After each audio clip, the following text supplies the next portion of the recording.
Hi students. ഇപ്പോൾ എല്ലാവരും നിങ്ങൾ 2024 നീറ്റിന് തയ്യാറെടുക്കുകയായിരിക്കും അല്ലേ? അപ്പോൾ നീറ്റിന് തയ്യാറെടുക്കുമ്പോൾ നമുക്ക് ഏകദേശം ജൂണിലാണ് ഞങ്ങൾ ബ്രില്യൻറ്റിൽ ക്ലാസ് തുടങ്ങിയത്. മെയ്യിലാണ് പരീക്ഷ വരുന്നത്. അപ്രോക്സിമേറ്റ്ലി നമുക്കൊരു 10 months ആണ് ഇനി നമ്മുടെ മുന്നിലുള്ളത്. അപ്പോൾ എനിക്ക് തോന്നുന്നു ക്ലാസ്സൊക്കെ തുടങ്ങിക്കഴിഞ്ഞ് ഏകദേശം ഒരു 2 മാസമൊക്കെ ആയപ്പോൾ തന്നെ നിങ്ങളെല്ലാവരും കുറച്ച് ആൾക്കാർ ആ ട്രാക്കിലേക്ക് ഓൾറെഡി വന്നു കഴിഞ്ഞു. എങ്ങനെയാണ് പഠിക്കേണ്ടതെന്നും എന്തൊക്കെയാണ് ചെയ്യേണ്ടതെന്നും എങ്ങനെയാണ് എളുപ്പത്തിൽ നീറ്റ് ക്രാക്ക് ചെയ്യേണ്ടതെന്നും പഠിച്ചു കഴിഞ്ഞിട്ടുണ്ടാവണം.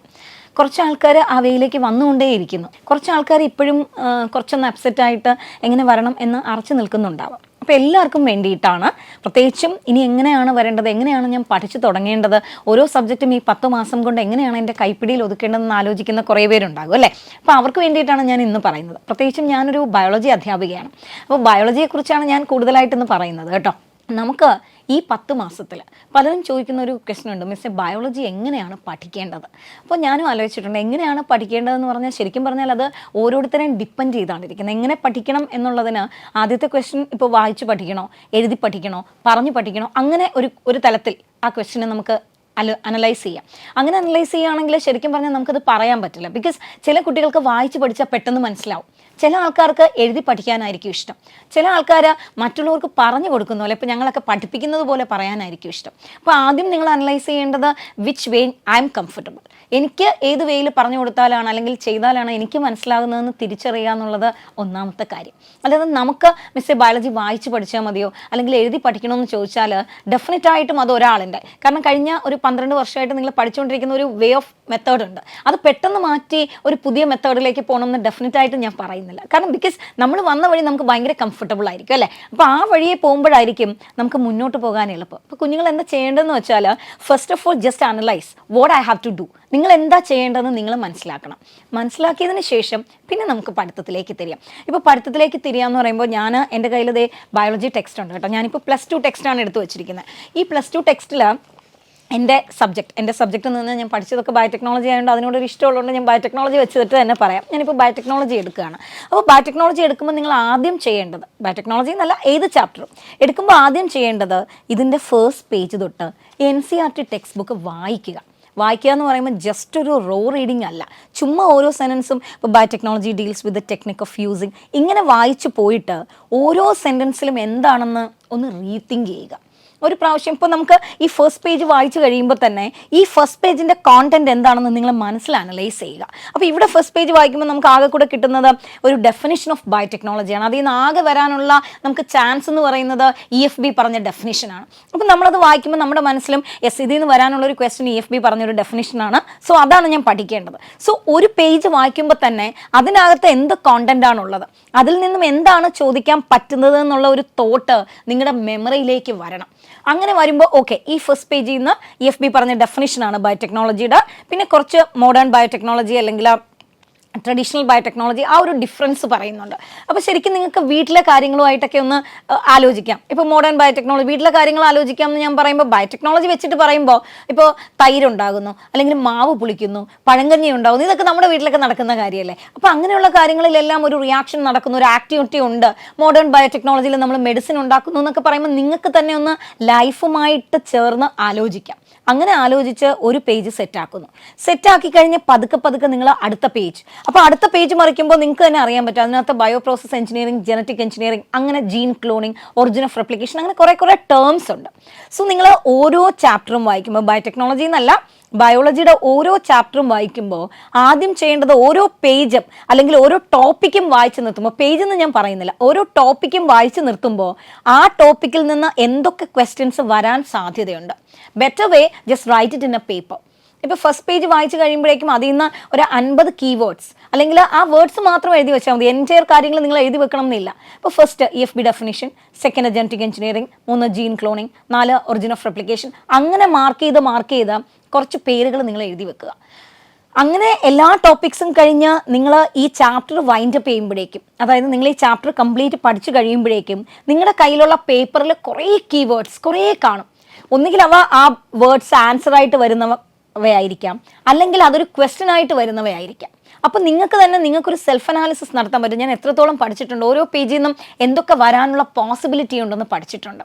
ഇനി നിങ്ങൾ ചെയ്യേണ്ടത് റിപ്പീറ്റ് ചെയ്ത് വായിച്ചുകൊണ്ടിരിക്കുന്നതിനേക്കാൾ ഉപരി നിങ്ങൾ ആ കീവേഡ്സ് ഒക്കെ എഴുതി വെച്ച് എന്തൊക്കെയാണ് വരാൻ സാധ്യതയുള്ളതെന്ന് പഠിച്ചു കഴിയുമ്പോൾ നിങ്ങൾക്കൊരു ഒരു ആവറേജ്, നിങ്ങൾക്കൊരു എന്താ പറയുക, ഒരു ഔട്ട്ലൈൻ കിട്ടും. ഇനി ഈ ഔട്ട്ലൈൻ വെച്ച് നിങ്ങൾ എന്താ ചെയ്യേണ്ടതെന്ന് വെച്ചാൽ നിങ്ങൾക്ക് ഇഷ്ടമുള്ളൊരു ബുക്ക് എടുക്കുക. ഏത് ബുക്ക് എടുക്കാം? ബ്രില്യൻ്റെയൊക്കെ അതേ നമ്മുടെ കയ്യിലൊക്കെ എൻ്റെ ഒത്തിരി സ്റ്റഡി മെറ്റീരിയലൊക്കെ ഉണ്ട്. ഞാൻ സ്റ്റഡി പാക്കേജൊക്കെ കൊണ്ടാണ് വന്നത്. അപ്പോൾ ഈ സ്റ്റഡി പാക്കേജിലൊക്കെ ആണെങ്കിൽ 100 കണക്കിന് ക്വസ്റ്റ്യൻസ് ആണ്. അപ്പം നമ്മളിപ്പം ബയോടെക്നോളജിയാണ് പറഞ്ഞത്. അപ്പോൾ ആ ബയോടെക്നോളജി ഉള്ള ആ സ്റ്റഡി പാക്കേജിലുള്ള ക്വസ്റ്റ്യൻസ് എടുക്കുക. ക്വസ്റ്റ്യൻസ് എടുത്തിട്ട് ചെയ്ത് നോക്കുക.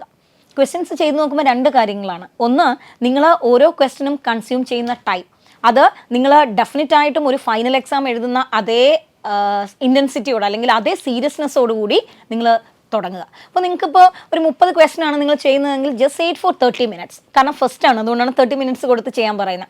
30 minutes അതല്ല നിങ്ങൾക്ക് എളുപ്പമാണ്, നിങ്ങൾ കുറച്ചുകൂടെ നന്നായിട്ട് പഠിച്ചിട്ടുണ്ടെങ്കിൽ മതി 15 minutes. നിങ്ങൾക്ക് എത്ര സമയം കൊണ്ടാണോ അത് തീർക്കാൻ പറ്റുന്നത് അത്രയും സമയം കൊണ്ട് ആ ക്വസ്റ്റ്യൻസ് ചെയ്ത് തീർക്കുക. And once you are doing the question, കുറേ എറേഴ്സ് വന്നിട്ടുണ്ടാവും. ആദ്യമൊക്കെ ആകുമ്പോൾ എന്തായാലും തെറ്റൊക്കെ വരും, അല്ലെങ്കിൽ നിങ്ങൾ വിട്ടുപോയവയുണ്ടാവാം. ആ ടോപ്പിക് മാത്രം നിങ്ങൾ എവിടെയാണോ വിട്ടുപോയത് അത് നിങ്ങളൊന്ന് അനലൈസ് ചെയ്യുക. എവിടെയാണ് ഞാൻ വിട്ടുപോയത്? അപ്പോൾ ഇപ്പോൾ ഇതിൽ പറയുമ്പോൾ എൻഡോന്യൂക്ലിയസിനെ കുറിച്ച് പറഞ്ഞപ്പോഴാണ് വിട്ടുപോയത്, അല്ലെങ്കിൽ ഞാൻ വെക്ടറിനെ കുറിച്ച് പറഞ്ഞപ്പോഴാണ് വിട്ടുപോയത്. ആ ഏരിയ റീഡ് ചെയ്യുക. റീഡ് ചെയ്തിട്ട് നിങ്ങൾ എഴുതി വെച്ചിരിക്കുന്ന കീ പോയിന്റുമായിട്ട് നിങ്ങളൊന്ന് താരതമ്യം ചെയ്യുക. എവിടെയാണ് ഞാൻ വിട്ടുപോയത്, എൻ്റെ ഏത് പോയിന്റാണ് എനിക്ക് മിസ്സായതെന്നൊന്ന് നോക്കുക. അപ്പോൾ നിങ്ങൾക്ക് തന്നെ അറിയാൻ പറ്റും. കാരണം നിങ്ങളിപ്പോൾ 10 വേർഡ് എഴുതി വെച്ചിട്ടുണ്ടെങ്കിൽ ആ 10 വേർഡിൽ ഏതാണ് വിട്ടുപോയതെന്ന് നിങ്ങൾക്ക് അറിയാൻ പറ്റും. അത് വീണ്ടും വായിക്കുക. അപ്പോൾ എനിക്ക് തോന്നുന്നു ഈ ടെക്സ്റ്റ് റിപ്പീറ്റ് ചെയ്ത് ഒരു 10 പ്രാവശ്യം 20 പ്രാവശ്യം വായിച്ചുകൊണ്ടിരിക്കുന്നതിനേക്കാൾ ടെക്സ്റ്റ് നന്നായിട്ട് വായിച്ച് ഓരോ സെൻറ്റൻസിലും എന്താണ് ഇരിക്കുന്നത്, ഓരോ വാക്കും എന്താണ് മീൻ ചെയ്യുന്നത്. ബയോളജി പ്രത്യേകിച്ചും സെൻറ്റൻസ് ബൈ സെൻറ്റൻസ് ആണ് പഠിക്കേണ്ടത്. അത് മനസ്സിലാക്കിയതിന് ശേഷം ക്വസ്റ്റ്യൻസ് ചെയ്യുക. ഫ്രം ദ ബിഗിനിങ് ഓൺവേർഡ്സ് നിങ്ങൾ ക്വസ്റ്റ്യൻസ് ചെയ്ത് പോവുകയാണെങ്കിലുള്ള ഗുണം എന്താണെന്ന് വെച്ചാൽ 2 കാര്യങ്ങളാണ്. ഒന്ന്, ഒബ്ജക്റ്റീവ് ക്വസ്റ്റ്യൻസ് എങ്ങനെയാണ് വരുന്നത്, അതിനെ ഞാൻ എങ്ങനെയാണ് ഫേസ് ചെയ്യേണ്ടതെന്നുള്ളൊരു ഐഡിയ കിട്ടും. രണ്ടാമത്തെ കാര്യം എന്ന് പറഞ്ഞാൽ നിങ്ങളുടെ കയ്യിൽ തന്നെ ആൻസറായിട്ട് വരാൻ സാധ്യതയുള്ള കുറേ വേർഡ്സ്, നിങ്ങൾ ഓരോ ചാപ്റ്റർ പഠിച്ചു കഴിയുമ്പോഴും നിങ്ങളുടെ കയ്യിൽ കുറച്ച് കീവേഡ്സ് ഉണ്ടാവണം. അപ്പം ഞാൻ പറഞ്ഞ പോലെ നിങ്ങൾ അങ്ങനെ ഒരു ബുക്കൊക്കെ കീപ്പ് ചെയ്ത് കീവേഡ്സ് ഒക്കെ വെക്കുവാണെങ്കിൽ ഏകദേശം നിങ്ങൾ ഈ ഒരു ചാപ്റ്റർ പഠിച്ചു കഴിയുമ്പോൾ 1000 അല്ലെങ്കിൽ 1500 കീവേഡ്സ് അതിനകത്തുനിന്ന് കാണും. അപ്പം ഒന്നുകിൽ നിങ്ങൾ എഴുതി വെച്ചിരിക്കുന്ന ഈ കീവേഡ് ഒരു ക്വസ്റ്റ്യൻ ആണ്, അല്ലെങ്കിൽ ആ കീവേഡ് ഒരു ആൻസറാണ്. അപ്പം നിങ്ങൾക്ക് കൂടുതൽ നന്നായിട്ട് ആ ചാപ്റ്ററിനെ ഒന്ന് വിശകലനം ചെയ്യാൻ പറ്റും. ഇനി ഇങ്ങനെ കീവേഡ് എഴുതി വെച്ച് പോകാൻ ബുദ്ധിമുട്ടാണ്, എനിക്കത് അങ്ങനെ ഓരോ വേർഡും എഴുതി വെക്കാനും ആലോചിക്കാനും ബുദ്ധിമുട്ടുള്ളവരാണെങ്കിൽ വേണ്ട, എഴുത്ത് നിർത്തിയിട്ട് നിങ്ങളൊന്ന് റീതിങ്ക് ചെയ്യൂ. വാട്ട് യു ഹാവ് റെഡ്, എന്താണ് നിങ്ങൾ വായിച്ചത്, എന്താണ് നിങ്ങൾ ലേൺ ചെയ്തതെന്ന് ഒന്നുകൂടെ ഒന്ന് തിങ്ക് ചെയ്യൂ. മനസ്സിൽ തിങ്ക് ചെയ്തതിന് ശേഷം just do the question. Repeat ചെയ്ത് 3 പ്രാവശ്യം അതേ സാധനം, നിങ്ങൾക്ക് അറിയാവുന്ന സാധനം വായിക്കുന്നതിനേക്കാൾ എത്രയോ ബെനിഫിറ്റ്സ് ആണ് ഒരു ക്വസ്റ്റ്യൻ ചെയ്യുന്നത്. Once you are doing the question നിങ്ങൾക്ക് തന്നെ അറിയാൻ പറ്റും ഏത് ഏരിയയാണ് തെറ്റിയത്, എൻ്റെ ചാപ്റ്ററിലും എനിക്ക് പ്രോബ്ലം ഉണ്ടോ, അത് ഒരു പെർട്ടിക്കുലർ ടോപ്പിക്കിൽ മാത്രമാണോ പ്രോബ്ലം, അതനുസരിച്ച് നിങ്ങൾക്ക് മുന്നോട്ട് പോകാൻ പറ്റും. അപ്പം ഞാൻ പറഞ്ഞു വന്നത് ബയോളജി പഠിക്കാൻ ഏറ്റവും നല്ലത് ഈ വേ ആണ്. ലൈക്ക് ടെക്സ്റ്റ് നന്നായിട്ട് വായിക്കുക, ആഫ്റ്റർ ദാറ്റ് അതൊന്ന് റീതിങ്ക് ചെയ്യുക. ഇഫ് യു ഹാവിങ് ടൈം അതൊന്ന് കീനോട്ട് ഓരോ വേർഡ്സും നിങ്ങൾ ഓരോ പേജിൽ അല്ലെങ്കിൽ ഓരോ ടോപ്പിക്കിൽ പഠിച്ചത് എന്താണെന്ന് എഴുതി വെക്കുക. ആഫ്റ്റർ ദാറ്റ് ക്വസ്റ്റ്യൻസ് ചെയ്യുക. ക്വസ്റ്റ്യൻസ് ചെയ്യുമ്പോൾ ഈ പറഞ്ഞ പോലെ എവിടെയാണോ യു ആർ ഗോയിങ് ബാക്ക്, നിങ്ങൾക്കത് എനിക്കിത് കുറച്ച് ഡിഫിക്കൽറ്റി ഉണ്ട്, ഞാനത് എന്ത് ചെയ്യും എന്ന് തോന്നുന്ന സ്ഥലത്ത് go again and read it. അത് വീണ്ടും വായിക്കുക, വീണ്ടും തറവാക്കി വെക്കുക. അങ്ങനെ പഠിച്ച് നമ്മൾ പോകുമ്പോൾ നമുക്ക് പിന്നെ കുറച്ച് പേര് ഇങ്ങനെ ചോദിക്കുന്നുണ്ട്, ടീച്ചർ ഒരു ചാപ്റ്റർ ഞാൻ ഓൾറെഡി പഠിച്ചു, ക്വസ്റ്റ്യൻസ് ഒക്കെ ചെയ്തു, പിന്നെ ത്രൂ ഔട്ട് നമ്മൾ വേറെ ചാപ്റ്റർ പഠിച്ച് പോകണം, അപ്പോൾ ഇതെങ്ങനെ റിവൈസ് ചെയ്യും? അപ്പോൾ അവിടെയും ഒരു സ്ട്രാറ്റജി എന്ന് പറയുന്നത് വെൻ ആർ ഡൂയിങ് നെക്സ്റ്റ് നമ്മളിപ്പോൾ ബയോടെക്നോളജി പഠിച്ചു, അടുത്തത് നിങ്ങൾ ചിലപ്പോൾ പഠിക്കാൻ പോകുന്നത് സെൽ ബയോളജി ആയിരിക്കും. അപ്പോൾ സെല്ല് പഠിക്കാൻ പോകുന്നു, അല്ലെങ്കിൽ സർക്കുലേഷൻ പഠിക്കാൻ പോകുന്നു, അല്ലെങ്കിൽ ബ്രീതിങ് പഠിക്കാൻ പോകുന്നു, ഏതെങ്കിലും മാറി പഠിക്കാൻ പോവുകയാണ്. അപ്പോൾ അങ്ങനെ പഠിച്ച് വരുമ്പോൾ നിങ്ങളുടെ മനസ്സിൽ തന്നെ അന്ന് ഞാൻ പഠിച്ച ബയോടെക്നോളജി ഓർമ്മയുണ്ടോ ഒരു സംശയം കാണും, ഇത് എപ്പോൾ റിവൈസ് ചെയ്യും എന്നൊരു സംശയം കാണും. അപ്പോൾ എപ്പോഴും when you are keeping A time table, ഒരു ടൈം ടേബിൾ വെക്കുക. ആ ടൈം ടേബിളിൽ നമുക്ക് റിവൈസ് ചെയ്യാനുള്ള ഒരു സമയം ഇടുക. അത് ഫിസിക്സ് ആണെങ്കിലും കെമിസ്ട്രി ആണെങ്കിലും ബയോളജി ആണെങ്കിലും ഫിസിക്സ് നിങ്ങൾ 2 hours മാറ്റി വയ്ക്കുന്നു, അല്ലെങ്കിൽ 4 hours മാറ്റി വയ്ക്കുന്നുവെങ്കിൽ ആ 4 hours ഒരു ½ an hour അല്ലെങ്കിൽ ഒരു 45 minutes ഡെയിലി നമ്മൾ റിവൈസ്ഡ് ആയിട്ട് അല്ലെങ്കിൽ റിവിഷൻ ചെയ്യാൻ വേണ്ടി വെക്കുക. അപ്പോൾ ഉള്ള ഗുണം നമുക്ക് അവിടെയാണ് ഈ കീവേഡിൻ്റെയൊക്കെ ഗുണം. റിവൈസ് ചെയ്യുന്ന സമയത്ത് ഈ കീവേഡ് കാണുമ്പോൾ നമുക്ക് എന്താ, ഇപ്പോൾ റെസ്ട്രിക്ഷൻ എൻസൈം നെയിമിങ് കാണുമ്പോൾ തന്നെ ഓക്കെ ഇതെങ്ങനെയാണ് നെയിം ചെയ്യുന്നത്, അല്ലെങ്കിൽ ഓക്കെ കാർഡിയാക് സൈക്കിൾ, എന്താണ് കാർഡിയാക് സൈക്കിൾ, അത് നമുക്ക് ഓർക്കാൻ പറ്റും. അപ്പോൾ ഈ റിവൈസ് ചെയ്യുന്ന സമയത്ത് തന്നെ ഇത് ഓർത്തെടുക്കാൻ പറ്റുമെങ്കിൽ ഈ കീവേഡ് എഴുതി വെക്കുന്നത് വളരെ നന്നായിരിക്കും. അങ്ങനെ ഓർത്ത് വെച്ച് ഓരോ ചാപ്റ്ററും റിവൈസ് ചെയ്യാനും കൂടെ കുറച്ച് സമയം മാറ്റി വയ്ക്കുന്നത് നന്നായിരിക്കും. അങ്ങനെയാണെങ്കിൽ റിവിഷനും നടക്കും, നമുക്ക് അന്നന്ന് പഠിക്കാനുള്ള ടോപ്പിക്സും നടക്കും. ഇതിനെല്ലാം ഏറ്റവും ആവശ്യം കൃത്യമായൊരു ടൈം ടേബിൾ ഉണ്ടാക്കി വെക്കുക എന്നുള്ളതാണ്. നിങ്ങളുടെ ഇഷ്ടത്തിനനുസരിച്ച്, ചിലപ്പോൾ നൈറ്റ് പേഴ്സൺസ് ആയിരിക്കും നിങ്ങൾ, അങ്ങനെയാണെങ്കിൽ നൈറ്റിൽ കൂടുതൽ സമയം കൊടുത്ത്, ചിലവർക്ക് വെളുപ്പം കാലത്ത് എണീറ്റ് പഠിക്കാൻ ഇഷ്ടമായിരിക്കും. അപ്പോൾ അങ്ങനെയുള്ളവരാണെങ്കിൽ രാവിലെ അതിനനുസരിച്ച് ടൈം. അപ്പം നിങ്ങളുടെ കൺവീനിയൻസിനനുസരിച്ച്, നിങ്ങളുടെ കംഫർട്ടിനനുസരിച്ച് മേക്ക് എ ടൈം ടേബിൾ. ആ ടൈം ടേബിൾ വെക്കുമ്പോൾ നിങ്ങൾക്ക് പ്രയോറിറ്റി ഉള്ള സബ്ജക്റ്റ് ഏതാണോ അതിന് കുറച്ചൊരു ഇമ്പോർട്ടൻസ് കൊടുക്കണം. എന്ന് പറഞ്ഞാൽ മറ്റുള്ളവരെ തഴയരുത്. ഇപ്പോൾ ഫിസിക്സ് പ്രോബ്ലം ഒക്കെ ചെയ്യാൻ ഒത്തിരി പാടാണ്, അല്ലെങ്കിൽ പ്രോബ്ലം ചെയ്യണം, ഒത്തിരി സമയം അതിന് വേണം എന്നുള്ളൊരു കുറച്ചൊരു സമയം ഫിസിക്സിന് കൊടുക്കൂ.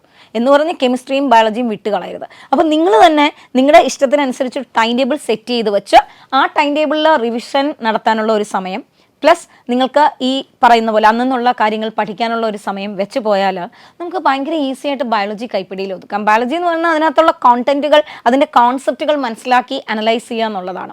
അതിന് റീതിങ്കിങ്ങും കോൺസെപ്റ്റ് റൈറ്റിങ്ങും അല്ലാതൊരു മാർഗം ഇല്ല തന്നെ. പിന്നെ വേറൊരു കാര്യം ചെയ്യാമെന്ന് പറഞ്ഞാൽ, നിങ്ങൾ എപ്പോഴും whenever you are doing something, വേറെ കാര്യങ്ങളാണെങ്കിൽ നിങ്ങൾക്ക് ഓരോ ചാപ്റ്ററായിട്ട് നിങ്ങൾക്കൊന്ന് റീതിങ്ക് ചെയ്യാൻ പറ്റും. ഇപ്പോൾ നിങ്ങൾ ഇപ്പോൾ പഠിച്ചത് ലിവിങ് വേൾഡ് ആണ്. അപ്പോൾ ലിവിങ് വേൾഡിൽ എന്തൊക്കെ കാര്യങ്ങളുണ്ടെന്ന് ഒന്ന് അറ്റേ സ്ട്രെച്ചിൽ ഈ കീവേഡ് ഒന്ന് ഓർക്കാൻ ശ്രമിക്കുക. അതായിരിക്കും ഏറ്റവും ഇമ്പോർട്ടൻ്റ് ആണെന്ന് എനിക്ക് തോന്നണേ. അപ്പോൾ ഇന്ന് ഞാൻ പറഞ്ഞ കാര്യങ്ങളൊക്കെ ഒരുവിധം നിങ്ങൾക്ക് എങ്ങനെയാണ്, ഇതൊരു എൻറ്റയർ മെത്തേഡ് ഓഫ് സ്റ്റഡി ഒന്നുമല്ല, ഒരു strategy. Just you can try it. നിങ്ങൾക്കത് ഗുണമാണോ ദോഷമാണോ എന്നൊക്കെ പറയണം കേട്ടോ കമൻറ്റിലൂടെ. അതുപോലെ എനിക്ക് തോന്നുന്നു നിങ്ങൾ ഓരോ ചാപ്റ്ററിലെയും നിങ്ങൾക്ക് കിട്ടിയ കീവേഡ്സ് ഞങ്ങളെ ഒന്ന് അറിയിക്കൂ. ഞങ്ങൾ അതിനനുസരിച്ച് എന്താ ചെയ്യേണ്ടതെന്ന് പറഞ്ഞു തരാം. അപ്പോൾ ഇനി ഓരോ കാര്യവും ഓരോ സമയം നിങ്ങൾ മുന്നോട്ട് പോയിക്കൊണ്ടിരിക്കുമ്പോഴും നിങ്ങൾക്ക് ഒരുപാട് ക്വസ്റ്റ്യൻസ് ഉണ്ടാവും അല്ലേ, ഒരുപാട് കാര്യങ്ങൾ നിങ്ങൾക്ക് അറിയണം എന്നുണ്ടാവും. എങ്ങനെ ഫിസിക്സ് പഠിക്കണം, എങ്ങനെ കെമിസ്ട്രി പഠിക്കണം, എങ്ങനെയാണ് കൊണ്ടുപോകണം, ഇതെല്ലാം സ്ട്രാറ്റജീസുമായിട്ട് ഞങ്ങൾ പല അധ്യാപകരും നിങ്ങളെ തേടി എത്തുന്നുണ്ട്. അപ്പോൾ എല്ലാവരും ഞങ്ങളെ കണ്ടുകൊണ്ടിരിക്കും. Thank you so much. Entrance സംബന്ധമായ വാർത്തകളും അപ്ഡേഷനുകളും ഏറ്റവും വേഗം ആധികാരികമായി അറിയാൻ brilliant study centre Pala YouTube channel subscribe ചെയ്യുക, ബെൽ ഐക്കൺ അമർത്തുക, ഈ വീഡിയോ മറ്റു സുഹൃത്തുക്കളിലേക്കും മാക്സിമം ഷെയർ ചെയ്യുക.